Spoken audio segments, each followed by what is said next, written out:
Recce शक्ति को प्रणाम, डॉक्टर मिकाओ शोई जी को प्रणाम, वास्तु पुरुष मंडल की समस्त शक्तियों को प्रणाम, सेवा सिमरन करने वाले समस्त साधु संतों को मेरा बहुत बहुत प्रणाम। नाथ श्री गोरखनाथ जी को प्रणाम, पीरों को प्रणाम, माँ शक्ति को प्रणाम। जय शिव, जय माँ, जय रेकी शक्ति। एक किसी बच्चे ने अभी रिसेंटली रेकी के बारे में क्वेश्चन पूछा है कि क्या रेकी करने से दूसरों के कर्म आपके ऊपर आते हैं। कई गुरुओं ने उन्होंने बताया, कई गुरुओं ने ऐसे कुछ वीडियो बना रखे हैं जिससे उनको डर लगता है कि रेकी करें या ना करें। तो रेकी क्या किसी कर्मों में कोई दखलंदाजी करती है? क्या दूसरे कर्म आपके ऊपर आ जाते हैं? क्या इसको करने से दूसरे की बीमारी आप में ट्रांसफ़र हो जाती है? तो ये क्या सच है या झूठ है? इसको बताने से पहले मैं ये बताना चाहता हूँ कि जो रेकी हर प्रकार की जो विद्या है किसी न किसी कर्म के लिए, किसी न किसी कारण के लिए बनी है।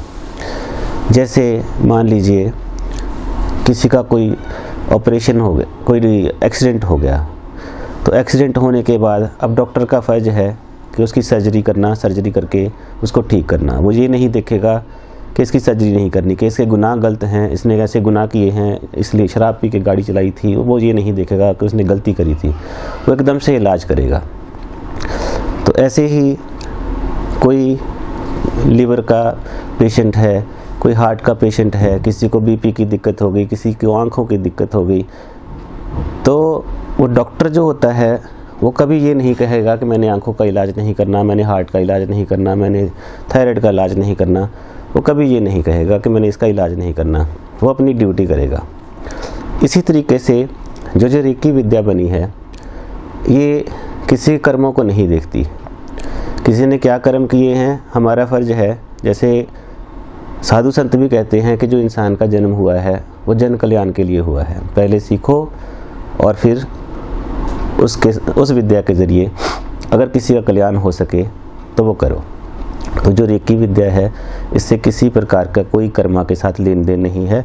हाँ, अगर किसी के प्रकार के कोई कर्मा का है, अगर आप अपने मन में रखते हैं कि मैं रेकी कर रहा हूँ, अगर आप एक तरीके से जैसे कहते हैं कि चैनल, अगर तो आप चैनल बन जाते हैं कि हे परमात्मा, आपकी कृपा के द्वारा मेरे हाथों से ये स्पर्श विद्या जो है इस इंसान को जा रही है, इसको हीलिंग जा रही है और आप ही कर रहे हो। मुझे ना तो इसके कर्मों के साथ कोई लेना देना है, मुझे सिर्फ़ और सिर्फ ये है कि ये अच्छा हो जाए, इंसान ठीक हो जाए। अगर आप इस तरीके से चलते हो तो कभी भी आपको किसी प्रकार का कोई कर्म आपके साथ लिंक नहीं होगा और आपकी भी सफाई होती चली जाएगी। एक किसी रेकी के हमारे गुरुजी ने कहा था, कहते कि जैसे एक नल है, पानी टंकी के साथ लगा हुआ है, तो उस नल जो है जैसे जैसे नल से पानी निकलता है तो वो नल भी साफ़ हो जाता है और दूसरों को पानी भी मिल जाता है। तो इसी तरीके से ये विद्या है। अगर तो आप किसी के साथ, लेकिन जो टूटी है वो जुड़ी नहीं हुई, वो अपने आप में साफ़ है। तो ऐसे ही अगर आप अपने आप को चैनलाइज करके परमात्मा को शरण में जा करके समर्पण करके, गुरुओं को समर्पण करके, क्योंकि ब्रह्मांड में बहुत सारे गुरु हुए हैं जो किसी को देखने मात्र से ही हील कर देते हैं। ये रेकी वही चीज़ है, देखने की। आप इसको देखने के साथ किसी को हील कर सकते हो, करुणा से हील कर सकते हो, हाथों के स्पर्श द्वारा हील कर सकते हो। और ग्रंथों में भी इसका लिखा गया है कि जो मेरे हाथ हैं वो शुभ स्पर्श वाले हैं, भगवान के हाथ हैं। तो परमात्मा के हाथों के द्वारा ही दूसरे पर्सन्स को हीलिंग जा रही है, परमात्मा की शक्ति द्वारा ही दूसरे को हीलिंग जा रही है। तो हीलिंग करने से ये बहुत ही, किसी ने गलत बोल दिया है, शायद हो सकता है उनको भी किसी ने ऐसा कोई कहा हो कि भाई रेकी करने से हम बीमार पड़ जाते हैं, ऐसा हो जाता है। ऐसे तो मैंने देखा है जो नॉर्मल प्रार्थना करने वाले लोग हैं वो भी बीमार हो जाते हैं। गलत आहार, गलत खान पान और किसी के लिए ऐसे की हुई प्रार्थना भी कई बार हमारे लिए जो है वो नेगेटिव प्रभाव देती है, दूसरे के कर्मों के साथ लिंक कर देती है, क्योंकि हम उसमें जुड़ जाते हैं। जब हमने कहा कि मुझ में है ही नहीं कुछ भी, परमात्मा ही है, परमात्मा ही कर रहा है, वो करवा रहा है और वो नचा रहा है। जब हम उस स्थिति में चले जाते हैं कि जो तुद पावे साई पलीकार तो सदा सलामत निरंकार, जब हम उस स्थिति में होते हैं, परमात्मा के शरण में होते हैं, फिर अपना आप छोड़ दिया जाता है, मन छोड़ दिया जाता है, बुद्धि छोड़ दी जाती है, मन बुद्धि अहंकार छोड़ के जब हीलिंग की जाती है तो उस समय किसी प्रकार का कोई भी कर्म किसी के साथ लिंक नहीं होता। और इससे विपरीत उसने ऐसा क्या कर्म किया है और कहाँ उसकी गलती हुई है वो भी हमें अनुभव में आनी शुरू हो जाती है। तो हमारे पास कई सारे ऐसे अनुभव हैं। कोई भी पर्सन यहाँ पर आता है तो उसके द्वारा क्या गलती हुई है वो सारी नज़र आ जाती है, वो सारी हम उसको बता देते हैं कि अब यहाँ पे सुधार कर लीजिए। तो सुधार करवाने की विद्या है ये रेकी, ना कि किसी कर्म लेने की विद्या है। जो जोड़ करके करता है अपने आप को वो ले सकता है, लेकिन जो कहेगा कि परमात्मा की कृपा से ये हमारे हाथों के द्वारा, हमारे शरीर के द्वारा, हमारी आँखों के द्वारा, हमारे मन के द्वारा दूसरे की बॉडी में हीलिंग जा रही है, तो कभी भी आपको ये रेकी का साइड इफ़ेक्ट नहीं हो सकता। और अलग अलग गुरु लोग हैं, अलग अलग धर्म हैं, अलग अलग सिस्टम हैं, तो अपने अपने सिस्टम के हिसाब से अगर किसी ने ऐसा कुछ कह दिया है कि इससे कुछ गलत होता है, हो सकता है उनका कुछ ऐसा गलत हुआ हो या उनके साथ ऐसी कोई प्रक्रिया हुई हो जिसके द्वारा उनका कोई कर्म खराब हुआ हो, जहाँ उनको ऐसा महसूस हुआ हो कि कोई जो है दूसरे के कर्म उनके ऊपर आ गए हों।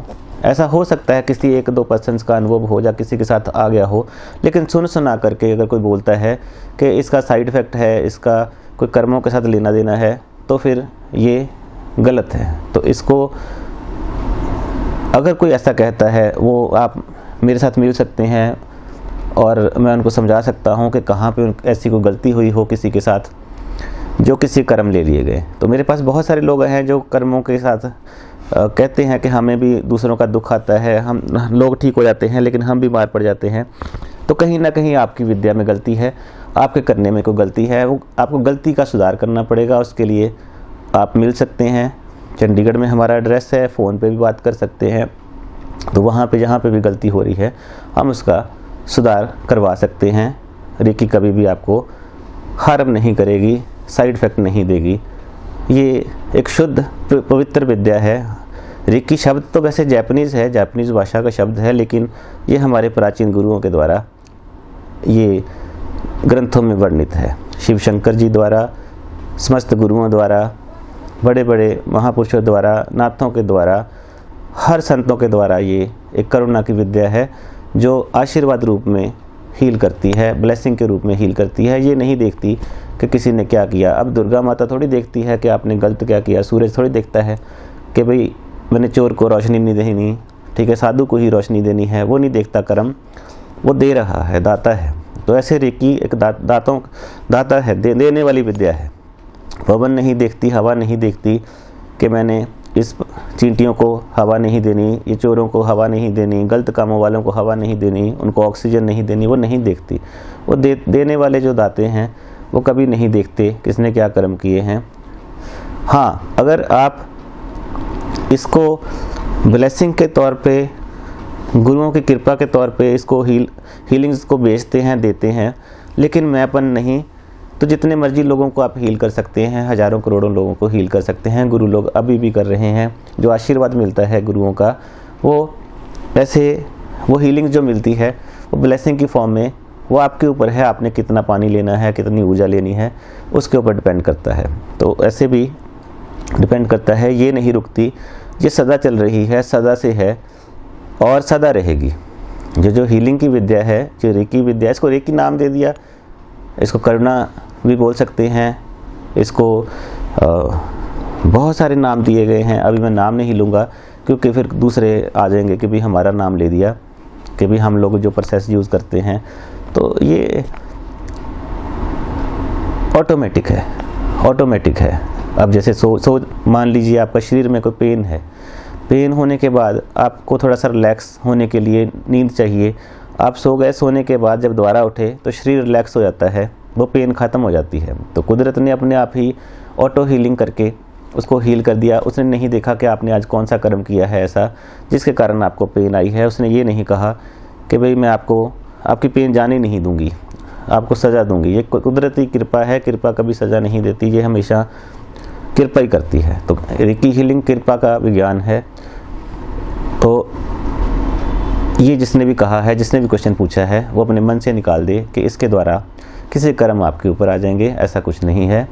तो अगर किसी को लगता है कर्म आते हैं तो उनकी ही हीलिंग में कोई गलती होगी, वो मिल सकते हैं, मिल करके वो उसको क्लियर कर सकते हैं कि कैसे करना है, तो क्लियर हो जाएगा और कर्म आपको तंग नहीं करेंगे। ये उसका आंसर है। अब एक छोटा सा मैसेज, क्योंकि पिछले कई समय से मैं 3-4 महीनों से कुछ और रिसर्च वर्क में था जिस कारण मैं वीडियो नहीं तैयार कर पाया। तो वो रिसर्च वर्क था तत्व का। तत्व 10वां द्वार कहते हैं, 9 द्वारे गुप्त कराए, 9 द्वारे ओपन रखे, 10वां गुप्त कराया। तो 10वां द्वार जो है वो खुलना जरूरी है। मुक्ति का द्वार कहते हैं उसको, मोक्ष का द्वार कहते हैं, क्योंकि गुरु और परमात्मा में कोई अंतर नहीं होता। जो गुरु होते हैं वो परमात्मा का ही रूप होते हैं, लेकिन कौन से वाले गुरु? जिनका 10वां द्वार खुला हुआ है, जो ब्रह्म के साथ तत्व में विलीन है। तो ये जब 10वां द्वार खुलता है, तत्व का दर्शन होता है, तो फिर परमात्मा और इंसान में कोई अंतर नहीं रहता। तो रविदास जी ने कहा कि तो ही मोही, मोही तो ही अंतर कैसा, कनिक कटित जल तरंग जैसा। जैसे कहते सोना और सोने से बना हुआ कोई उसका चेन, सोने के साथ बनी हुई कोई भी उसकी इंस्ट्रूमेंट, सोने के साथ बनी हुई कोई भी चीज़, ये दोनों में कोई अंतर नहीं है। सिर्फ अंतर इतना है कि उसको तराश दिया गया। जो तराशा हुआ सोना है वो कॉस्टली बिकता है, और जो नॉर्मल पड़ा है वो नॉर्मल रेट में मिलता है, जो भी है उसका। तो इसी तरीके से उसको लगता है कि भाई तराशा हुआ है, ये बड़ा सुंदर है। इसी तरीके से गुरु जो है वो तराशे हुए होते हैं। ऐसा लगता है कि ये संत बहुत अच्छा है, ये परमात्मा बहुत अच्छा है। ऐसे सारे ही परमात्मा का रूप है, लेकिन जिनका 10वां द्वार खुला हुआ है, जिनको सारा त्रिकालदर्शी है, वो ब्रह्म में ही लीन हो जाते हैं, वो जागृत में विलीन होते हैं। तो हमें वहाँ तक पहुँचना है, सभी को वहाँ तक पहुँचना है। 10वां द्वार जो गुप्त हो रखा है उसको खुलवाने की कोशिश करनी है, खोलने की कोशिश करनी है गुरु कृपा से। और ये गुरु कृपा से ही हो सकता है, ये इंसान के हाथ में नहीं है। जितना मर्जी कोई जप तप कर ले, जितनी मर्जी कोई साधना कर ले, जितना मर्जी जो मर्जी कर ले, पूरे ब्रह्मांड में कहाँ घूम ले, उल्टा लट के पूजा कर ले, जब तक ये 10वां नहीं खुलता, ये गुरु कृपा से शर्मा के तित्त से बजाय नानका जिस हो बेसुपरन। जिस पे ऊपर प्रसन्न होता है परमात्मा, ये उसी के ऊपर कृपा होती है। वही जागृत अवस्था में ब्रह्मलीन हो सकता है। तो इस अवस्था में जाने के लिए मैं इसी पे काम कर रहा था पीछे।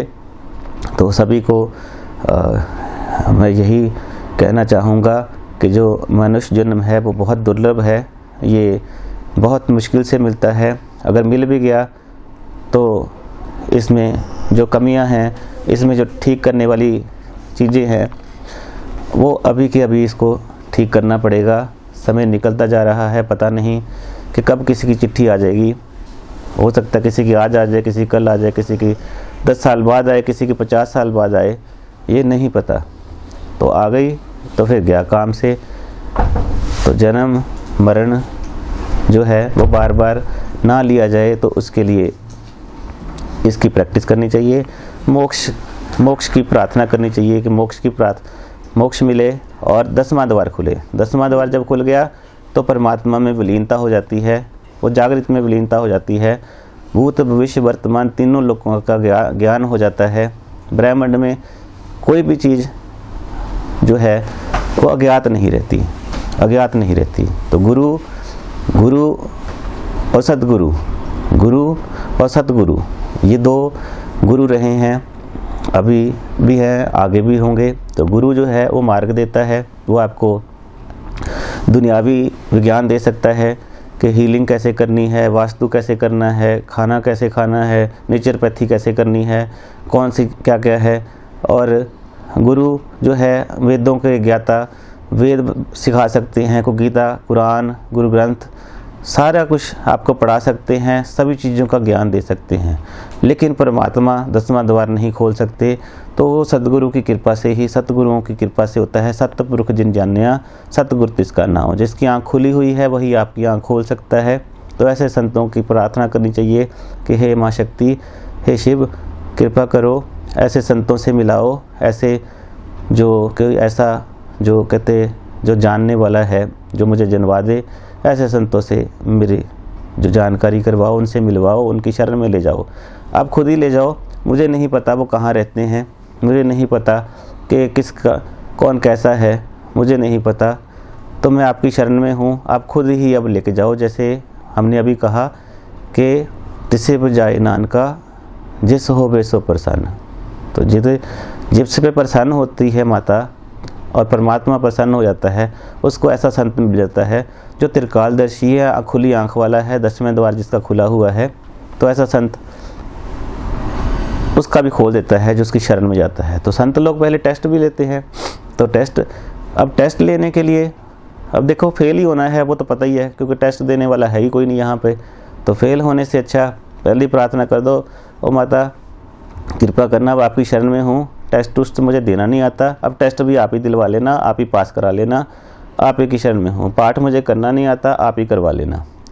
जो भी सिमरन करते हो, आता मुझे कुछ नहीं है, बस मैंने किताबें पढ़ी हैं। हमारे यहाँ पे एक सर आते हैं, उनकी बात बड़ी अच्छी लगती है मुझे। कहते कोई साइंस का टीचर है, कोई दूसरा टीचर है, लेकिन कहते आप पढ़ाई हिस्ट्री रहे हो। तो जो हिस्ट्री है ऐसे ही है, हम भी ग्रंथों से पढ़ के वो हिस्ट्री ही पढ़ा रहे हैं। वो जैसा लिख दिया उसी को रिपीट रिपीट रिपीट रिपीट वो करते करते करते मिला क्या, कुछ भी नहीं मिलता, कुछ भी नहीं है, वही सारा कुछ सिस्टम चली जा रहा है। तो ये चीज़ों से हमें निकलना पड़ेगा, हिस्ट्री से निकलना पड़ेगा, प्रत्यक्ष करना पड़ेगा। प्रत्यक्ष करने के लिए प्रत्यक्ष गुरु की ज़रूरत पड़ती है, प्रत्यक्ष करने के लिए प्रत्यक्ष होना पड़ता है। तो जैसा गुरुजी कहते हैं कि हर जन ऐसा चाहिए जैसा हर ही होए, जैसा परमात्मा है जैसा तू तैसा तू ही। तो ये होने के लिए 10वां द्वार जो है वो खुलना ज़रूरी है, उसके ऊपर लगना ज़रूरी है, मोक्ष का मार्ग ज़रूरी है, मोक्ष मार्ग के लिए तैयारी ज़रूरी है, तैयारी करने के लिए बैठना ज़रूरी है, बैठने के लिए साधना ज़रूरी है। तो संतों से ये ज्ञान मिलता है। जो ब्रह्म विद्या ब्रह्मवेत्ता संत हैं, परमात्मा से प्रार्थना करनी चाहिए कि अब ऐसे ही संत मिले जो हमारा भी बेड़ा पार कर दें, हमारी भी जय जयकार कर दें।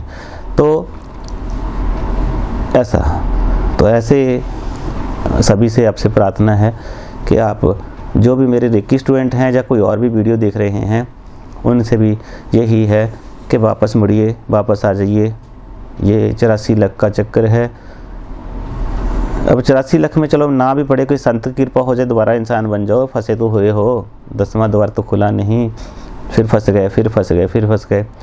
पुनरपि मरणम पुनरपि जन्मम, प्रलब्ध पहले प्रलब्ध बड़ा पड़ा है और इकट्ठा कर रहे हैं। तो इकट्ठा करना ये छोड़ दीजिए, ठीक है जी। तो परमात्मा से किसी ने पूछा कि हे परमात्मा, तेरे सिमरन का क्या फ़ायदा, जो तू प्रलब्ध ही पूरा करवाना है। तो परमात्मा कहते कोई बात नहीं, तो दिल से इसको कर, तो तुझे संत मिलाएंगे, सतगुरुओं से कृपा दिलवाएंगे, सतगुरुओं से प्रार्थना करेंगे कि हे परमात्माओं, हे संतों, जो ब्रह्मा विष्णु शिव जी माँ शक्ति के द्वारा निर्धारित किए जाते हैं संत, ऐसे जो मुक्ति देते हैं, हम प्रार्थना करेंगे कि ऐसे संत आपके जीवन में अब जल्दी से जल्दी आएँ, जो मुक्ति के मार्ग पर ले जाएं और ऊपर सीधा ले जाएं, ब्रह्म में लीन कर दें। ब्रह्म में जागृत ब्रह्म कहा जाता है इसको, जागृत ब्रह्म में लीन कर दें।